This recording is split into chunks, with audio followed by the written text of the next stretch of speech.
Welcome back to the Real Estate Rat Pack Radio Show with Chris, Joe, and Rob. The crew is taking your calls, so dial in at 1-800-808-5548. And we're back. Having a good time. You know, between our breaks are hilarious. Over here. Yeah, on Joe's Corner, we're talking technology and cell phones today. Hey, call in with your questions. Speaking of Joe's Corner, we have another really good sponsor in the studio with us who we have not yet said hello to. His name is Tim O'Neill. Hey, Tim. Tim's a great sponsor of Joe's Corner. Yeah, well, Tim, I stuffed your propaganda in everybody's bag today, so they've got all that good State Farm stuff. Look, this is a Christian station, Rob. I don't know if we should start talking about people's propaganda, stuffing propaganda. Yeah, he's got good propaganda.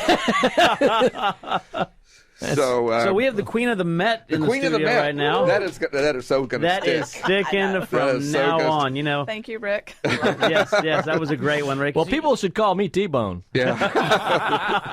Whatever. Hey, T-Bone. So Sandra Marconi, Sandra Marconi, a great individual. I've had a crush on this woman for like 15 years. Yes. You can tell me that. 17 at the time. Right, that is true. Rob's always looking for his next wife. Yeah, next ex-wife. His next ex-wife. I'm married. She's married to a great guy, Dominic. So if you're listening, we're behaving. Yeah. Yes. We're protecting her. Don't worry. We've got a huge audience. So let's talk a little bit about. How about those Astros? Oh, you know what? We have a baseball team. Anyway, it's minor. Sandra officially becomes a two-timer today. That is true. Yeah. That is true. Great segue. Yeah. I just threw it in there right away. And wow. So we've had you on the show, and the last time we were talking about. That's an interesting segue, Rob. Moving from crushes to two-timer. It's not by accident. Wow. Husband, she is still okay here in the studio. Don't worry. Dominic, it's you are okay. never going on that show again. It's okay, Dominic. We've got everything under control here. Anyhow, we talked about the Memorial Market right now, but let's talk about the market in general because, again, we're talking about springtime. And, of course, Jennifer was telling us it's a great time to put the house on the market, but it really... Is it really starting in March probably would have been a great time. So what are you experiencing out there? That's what we're seeing also is we've had people waiting, and because of that, some of those people have lost out on selling their homes. The market is moving quickly when you're priced effectively. Yes, that's a very important thing because I know sometimes that and agents are guilty of this a lot of times. They'll try to buy a listing by overpricing it. They will. And that, like, the number one killer of a sale is overpricing. It very much is. Or overpromising and under-delivering as well, too. It's so much easier to under-promise and over-deliver, like you did this week, Chris. Yes, absolutely. Yes, he did a great job. He actually saved somebody $4,000 on closing. So I have to brag on you a little bit. But anyway, so when you do a lot of listing and things like that, and of course you work at the Memorial area. Now that you're the Queen of the Met, you probably might be expanding more into inside the loop. And we are. We very much are. And you work as a team as well. I do. Describe your team to us. Well, I do the listings, and my wonderful buyer's agent, a.k.a. son, Justin Marconi. Nepotism is not dead. No, it's not. Alive and well with the Marconi Group. He is learning all about buyers, and he's been with our team for almost 2 years, and he's doing great. He's doing phenomenal. He's learning how to deal with people, how to learning how to work with mom. Learning how to work with mom. And that's what that really meant, by the way. that was code. Thus the bar comment earlier. I have noticed him in the bar more lately. But he's doing a good job, and then we have a full-time assistant and a transaction coordinator. So we've got the whole shebang. And you just actually recently moved to the Met, and that's a great, Bruce Kink owns that office. We've had Bruce on the show. Great individual. Love Bruce. And have been warmly welcomed into that office. I'll bet. And it's been such a good change for our team, a good opportunity for us to stretch and grow. And the culture there is just real true Keller Williams culture. Like 500 of y'all over there. There's about 530 of us. Oh my gosh, to be exact. That's a lot of realtors.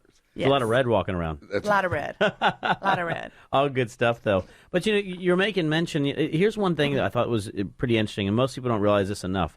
It's a hot market, and people are still going and putting their homes on the market, and we need more listings, right?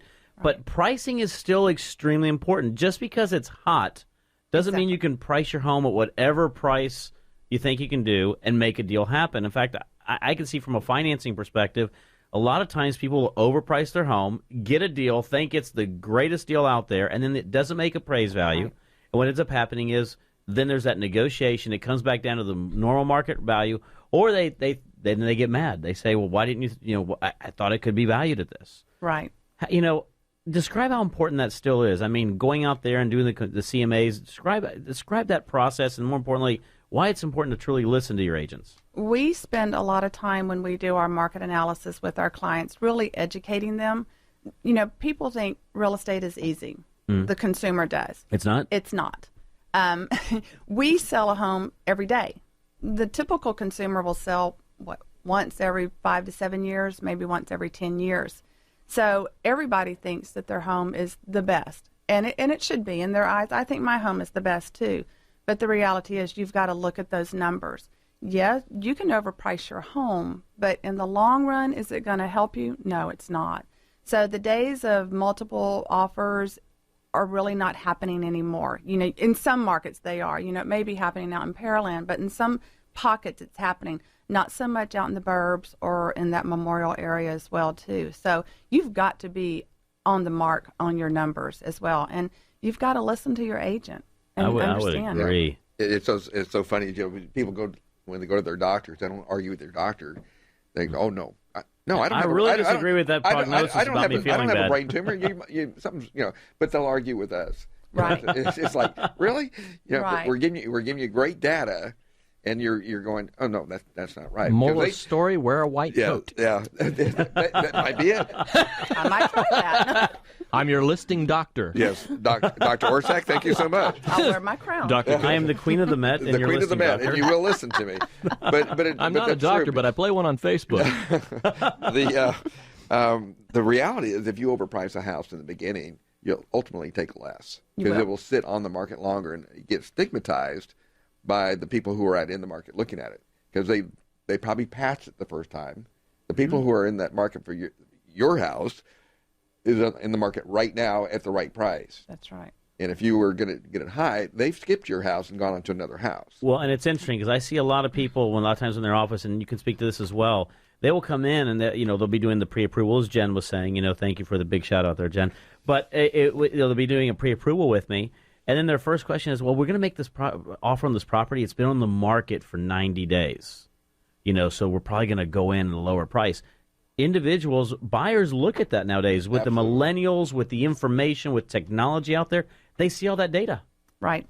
And so how do you address that with clients? Only in Houston would be like, it's been on 90 days. Something must be wrong. Right. Well, believe it or not, though, it's a lot of times it's less sometimes. Well, we have had those conversations, and it is difficult because that seller still wants his number. Right.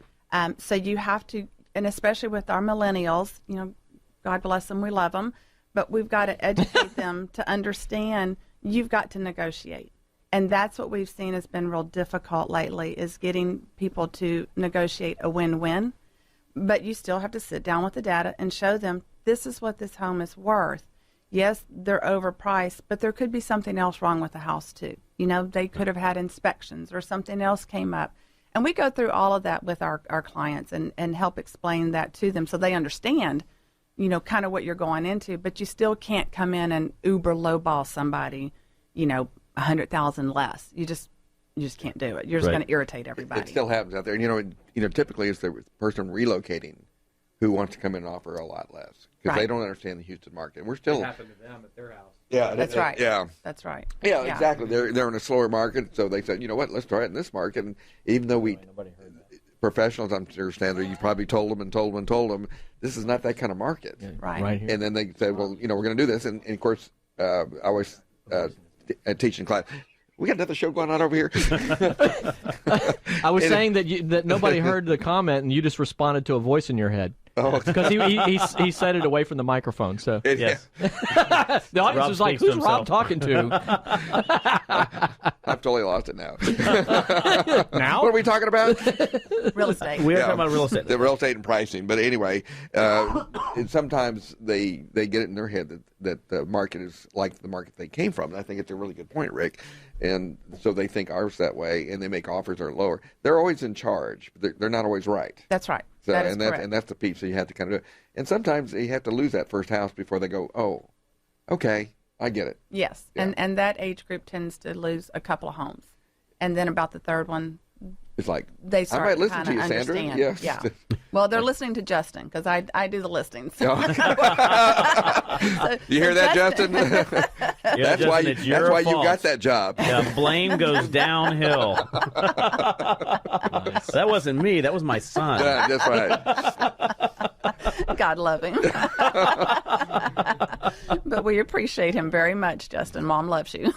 Okay, you hear that, Justin? You are appreciated, even though you are the source of all the blame that we hear. Yes, about. right. Yes. Well, we're coming up against another break. We are always coming up against the break, it seems like. We have some great information going on. We tell everybody if you want to hear from us or you want to talk to us, you can actually speak to us live at 800-808-5548. Sandra, do us a favor. How can we reach you, by the way? You can reach me at 281-935-8265, or you can go to our website. That's themarconiteam.com. themarconiteam.com. We have a new term here. Great It's realtor. called Great Agent. Great, like I said, with Keller Williams and the Queen of the Met as turned by Queen of the Rick. Met. I Yeah, Rick love ran- that. That is not going away anytime soon. Thank you. I think you ought to put that in your card next time. That's not a bad idea. I think you need to register that website, queenofthemet.com. Yeah, if Rick can put rock star, she can put Queen of the Met. I think Yes. that's. I've already got it. I'll go ahead and sell it to you at a great price. So. Yeah, He was actually he was on registering it right GoDaddy now on the as we're break. doing it. Today on Joe's Corner, we're talking about buying domains where they're worth. Thank you, Joe. But we still have one more segment to go and one more commercial break to go as well. Okay, So well, let's do it. we are going to take a break. Stay tuned. We'll be right back. Don't believe me, just watch.